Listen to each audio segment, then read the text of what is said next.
I'm realizing my boyfriend of 8 years isn't the man I thought he'd become, and now I'm terrified that breaking up with him will destroy him, especially since we've been talking about marriage and moving in together. Wow. Okay, where to begin? My boyfriend, 23 male, and I, 22 female, have been dating for 8 years. We met in high school, and have been together ever since. We've grown and changed with each other miraculously, and our relationship has been amazing. We were always communicative to each other, always doted on one another, had inside jokes that are years long, and have become so comfortable with who we are as a couple. Our relationship by all means is a wonderful one. But, I guess I wouldn't be posting here if it was so wonderful, would I? As we've entered into adulthood, I started asking the bigger questions that I realized I wasn't really getting answers on. He's been against having kids, but I want kids. My biggest advice I received was to wait for his real answer when we were older because I asked these questions after dating for 4 years. I asked him what he wanted to do with his future, where he saw himself career-wise and what he was feeling about who he was as a person. If he was changing and growing. To be honest, whenever we speak about these things I always feel like it gets really quiet, he becomes shorter with his words. A lot of I don't knows. After asking questions many times, I get some answers once he's thought about it. But this scenario has always been regular for us. I'm asking bigger questions, trying to get feedback, and he gives little answers and asks to think about them. But we have always moved along. Next day, next season. We're really happy with each other. We cuddle and watch Netflix TV shows, go to the ice rink, have romantic dinners and tell each other how much we adore one another. But those questions start to bother me. Why doesn't he want to answer them? Why doesn't he ask those about me?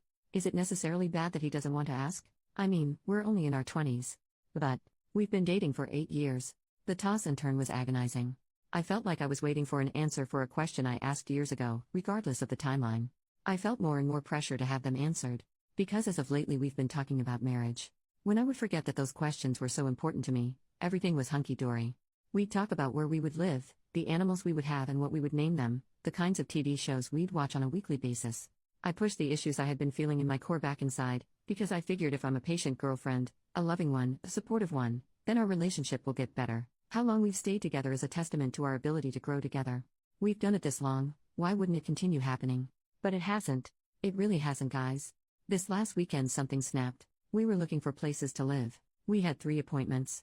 I was looking around the apartment, looking at the kitchen, and looking at our bedroom. When we kissed each other goodbye after a post-appointment cuddle nap, and I went back home, I just burst out crying in the car. I was sobbing so hard. When I got home I called my mom, she came over. I felt so broken in that moment. Like something died, like straight up died. I don't know what's going on. I think I need to break up with him. I don't think this is the kind of change that I can ask of him. I don't think asking him to change is fair. It's not that I haven't been patient, I have. He has been giving me his answer to all my questions, I just haven't been happy with what they are and was hoping they would change. The silence, the skirting around the topic, the I don't knows. I thought we could grow through any scenario, but moving in together put it all into perspective for me. I'm not ready to move in with this guy. Earlier in the year, he told me he was all right with kids, with having them too. After that conversation, such a huge flood of relief hit me that I think spurred this season of ignorance. He answered my big question, so I was happy. But the reality is setting in. Does he actually mean that? Did he say that to appease my asking? He has told me that I'm the best thing to happen to him, that he loves me and that I inspire him to be a better person, and that he's happy he's with me because he wouldn't know how to date anyone else at this point since we've been together for so long. I wish he had the motivation and drive and some kind of goal for himself. I wish he thought about his future. I wish he was more excited about life, more positive about life. I wish he wasn't so angry at people and himself. I wish he approached his problems readily and openly. I wish he was more emotionally available. I wish I knew how to do this without destroying him, because I think it will. His family would all turn on him, I know it. We've been talking about marriage. We're looking at places to live together. And I just imploded. I couldn't take it anymore. My gut is seriously telling me I need to do this, and it's never been wrong. But how? How on earth do I do this? Edit. Thank you everyone, so much, for your comments. All of them, I've read every one. I think after the initial hysteria and realization of what I was feeling, and putting it into written words, I've come to realize what I'm truly feeling. I'll post an update after this weekend when I talk with him, I'll tell you how it goes. Update 1 week later. So, the big conversation happened on Friday, a day earlier than what I was expecting. After writing this post and speaking to trusted family and friends, I decided I didn't want to wake up like I had all week, feeling like crap anymore. I'd open my eyes and just immediately feel that familiar pain in my chest. I wanted it to be over. He had been texting me normally in the week, so I knew he wasn't expecting this. It made it so much harder. That part wasn't easy, texting him back very plainly to avoid lying or leading him on. But I asked him if he'd like to meet on Friday and he said he'd love to, so I went over in the morning after running a few errands with my brother. He drove what he called a getaway car and said he'd pick me up when it was over. It was so hard. His family was decorating the house for fall. As soon as I got there, his mother asked me to help drape some fake leaves across the front porch. I stood there with my heart in my throat, helping her out. As soon as I found a window, I walked into the house and found him in the kitchen. He was still in his pajamas. I asked if we could talk in his room, and he said sure. He wrapped me in a hug and rubbed my back, and it took everything not to cry right then and there. We walked up the stairs to his room. I closed the door, and gave him one last, huge hug in the privacy of his room. I took a breath and then asked if we could sit down. I sat crisscross and began. I told him that I had been in so much pain since we came back after looking at places to live together. I told him that I didn't think we should live together.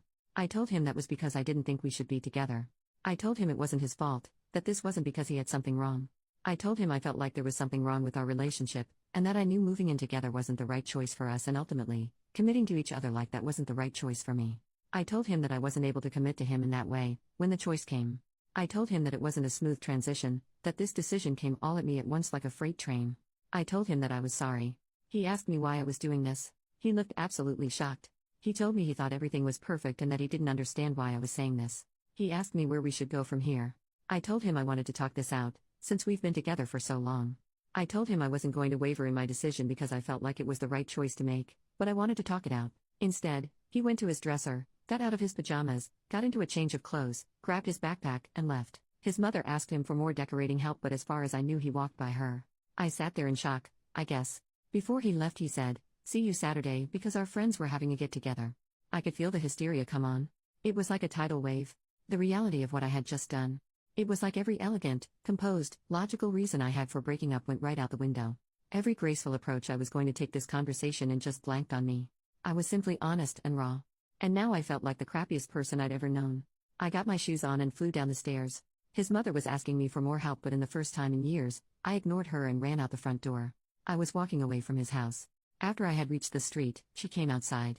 I could hear her steps behind me. She called out my name with the same urgency that you call out to someone as if they forgot something in the house. I didn't turn around.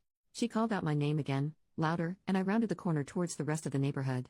I then called my brother and asked him to pick me up. He was there in 2 seconds. The car was still moving as I opened the door and slid inside, and I was out of there. That was, by far, the hardest thing I've ever done. I was sobbing. My brother held my hand. It was loud, heartbreaking sobbing. I can't believe I had ended an 8-year relationship, but I did. I went home and my family was all there. They all comforted me through it and told me their breakup stories of their first loves. That was Friday. Today, Monday, I have to say. It was absolutely the correct decision for me to make. After the initial tears, hysteria and destruction, I realized I had needed to make that decision for a long time. I feel fuller in a way, if that makes sense. And I'm excited for what's to come for me. Thank you all for your words of wisdom, your insights, and your support. I really appreciated all of your comments, and I read them a few times a day to give me strength in my down moments. I've gotten to the other side of this and I appreciate all of your input.